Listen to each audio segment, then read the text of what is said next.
And so if you take the same procedure of this doctrine of the mean and then identify the meaning of meekness, because meekness it has to do with the temperament of a person. This is the temperament of a person, just like you might have an excess of emotions when there is anger or rage. Anger or rage.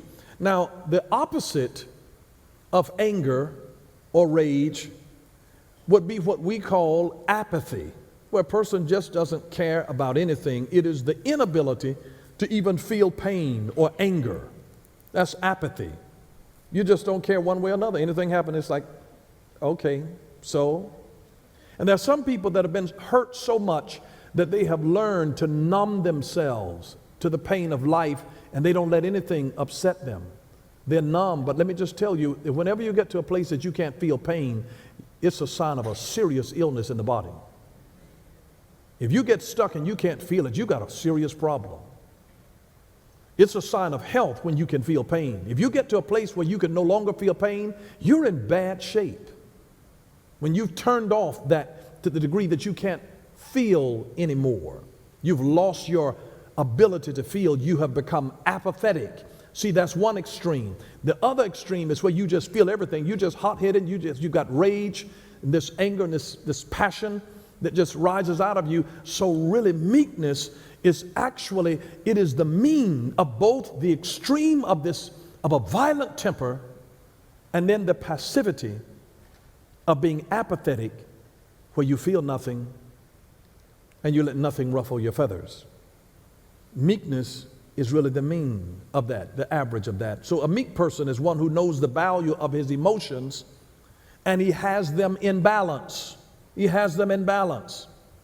And so when you are meek, your emotions are used appropriately, and your emotions are used wisely in the pursuit of a greater value. Because you remember when Jesus planted this whip and he went into the temple and overturned the money changers' table in the temple?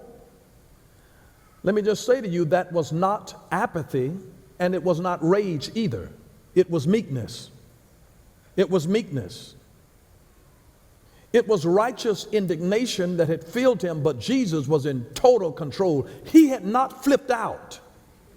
He knew exactly what he was doing, and he was harnessing his emotions, because there was something that was of greater value, because he said, you have taken what was designed to be a house of prayer and you've made it a den of thieves. You're stealing from people. You've got unjust weights. You're trading here. People are coming here and you're cheating people out of their money. And Jesus was indignant, because he realized, you have taken my Father's house that was called to be a house of prayer for all nations. Notice that Jesus called the church the house of prayer. He didn't say a house of great preaching. He didn't say a house of great music, a great house of performing arts. He said a house of prayer. He didn't say even a house of great teaching. He said a house of prayer, because this thing is about God, who comes in contact with a people that are terribly flawed. And all of the teaching in the world, still we can't just take teaching and fix ourselves. It is the foolishness of preaching that whereby we get saved. But I'm just telling you, even when we get saved, we still need God. And that's why you can never abandon getting to a place where you don't ever need to pray any longer. This is a house of prayer. It's a house of prayer. It is a house of prayer. The greatest indication that people are spiritual is not measured by how many books they read, but how often you talk to Jesus. What is the quality of your context when you are in relationship with Jesus Christ? When was the last time you really had a real conversation with the Lord in your prayer time? Or was it just about something that you needed? Was it just about something that somebody in your household was dealing with? Or have you ever availed yourself to say, God, this is not even about me. This is about you. This is about bringing your kingdom into this earth. This is why Jesus never taught us to pray a selfish prayer. He said, our Father, to let us know that this is not about you, the unholy trinity of me, myself, and I. Our Father, which art in heaven. He shared everything. Hallowed be thy name. You know, it was give us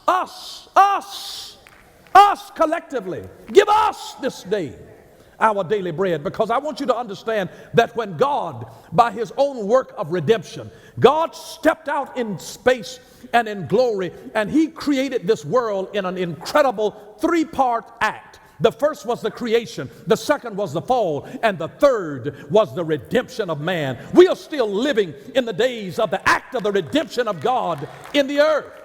And when the Bible talks about our being reconciled back to God, this thing is not only reconciliation. True reconciliation is not only us being reconciled back to God, but being reconciled to one another. We're all one body, fitly joined together. That's something that every joint supplies, until we are reconciled to each other, and then until you are reconciled to your God purpose. You're miserable in this life when you're living this place and you have not been reconciled to the very thing that God calls you to be born for. You have to be reconciled to God, reconciled to your fellow man, and reconciled to the call for which God birthed you in the earth.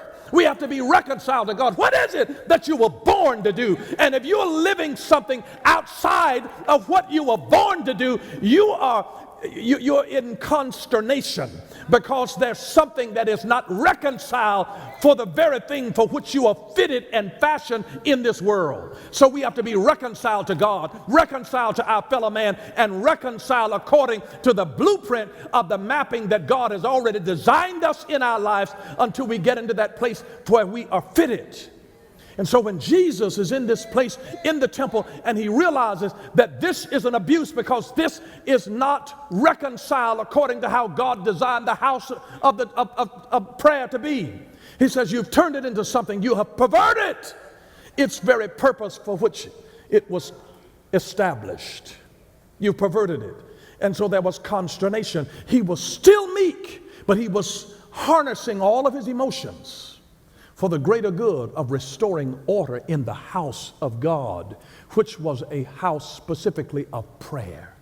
It's a house of prayer, a house of prayer for all nations, a house of prayer for all nations. When we're just saying, God bless America, shame on us. For God so loved the world, and not just America. We've got to pray for the world. We have a responsibility to pray for the world. We have a responsibility to pray for the world, to really pray for the world.